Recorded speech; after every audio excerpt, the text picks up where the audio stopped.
நம்பிக்கையின் தேவன் விசுவாசத்தினால் உண்டாகும் எல்லாவித சந்தோஷத்தினாலும் சமாதானத்தினாலும் உங்களை நிரப்புவாராக.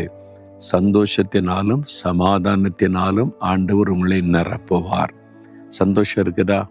சமாதானம் இருக்குதா? சமாதானம் சந்தோஷம் இதுதான் இல்லைங்க, எல்லாம் இருக்குது அப்படின்னு நினைக்கிறீங்களா? எல்லாம் இருந்தும் சமாதானம் இல்லை, சந்தோஷம் இல்லைன்னா உண்மையான ஆசீர்வாதம் அல்ல. அதனால் ஆசீர்வாதம் என்பது தேவன் நமக்கு கொடுக்கிற மெய்யான சமாதானம், சந்தோஷம்.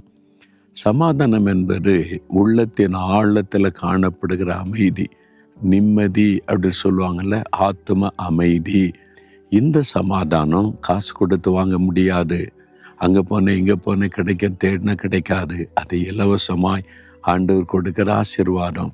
இந்த சமாதானத்தை நமக்கு கொடுக்க இயேசு கிறிஸ்து மனிதனாய் வந்து சிலுவையில் ரத்தம் சிந்தி சமாதானத்தை உண்டாக்கினார்னு வேதத்தில் சொல்லப்பட்டு இருக்கிறது. ஏன்னா அந்த சமாதானத்தை பாதிக்கிற விஷயம் பாவம். இந்த பாவம் மன்னிக்கப்பட்டால் தான் மெய்யான சமாதானம் வரும். இந்த பாவம் மன்னிக்கப்பட்டதான் இயேசு சிலுவையில் ரத்தம் சிந்தி நமக்கு சமாதானத்தை ஏற்படுத்தினார். அவர் உள்ளத்தில் வரும்போது மெய் சமாதானம். என்ன அவருக்கு பேரு சமாதான பிரபு.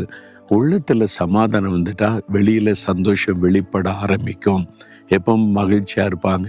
உங்களுக்கு பிரச்சனையே இல்லையா, உங்களுக்கு தேவையே இல்லையா, இப்பவும் சந்தோஷமாக இருக்கீங்களேன்னா உள்ளத்துக்குள்ளே இயேசு கிறிஸ்துவாகிய சமாதான பிரபு இருந்தால் வெளியில் இந்த சந்தோஷம் வெளிப்படும்.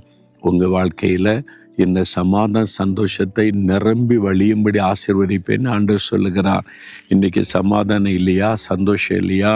இயேசுவே எனக்கு சமாதானத்தை கொடுக்கதான்னு நீங்கள் சிலுவையில் மறித்தீங்க, எனக்கு சந்தோஷத்தை கொடுக்கதான் நம்ம பலியாக கொடுத்தீங்க.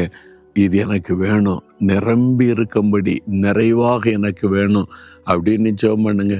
இதயத்தில் கை வைத்து, இயேசுவே சமாதான பிரபுவே என் உள்ளத்தில் வந்து எனக்குள்ளே மெய்யான சமாதானத்தை நிரப்புங்க, மெய்யான சந்தோஷத்தினால் என் வாழ்க்கையை நிரப்புங்க. நீங்கள் வாக்கு கொடுத்தபடி இந்த ஆசீர்வாதம் இன்றைக்கு எனக்கு உண்டாகட்டும். இப்படி எந்தெந்த சகோதர சகோதரிகள் பிள்ளைகள் ஜெபிக்கிறாங்களோ இப்பொழுதே இந்த ஆசீர்வாதம் அவருடைய வாழ்க்கையில உண்டாகட்டும். இயேசு கிறிஸ்துவின் நாமத்தில் ஆமென்.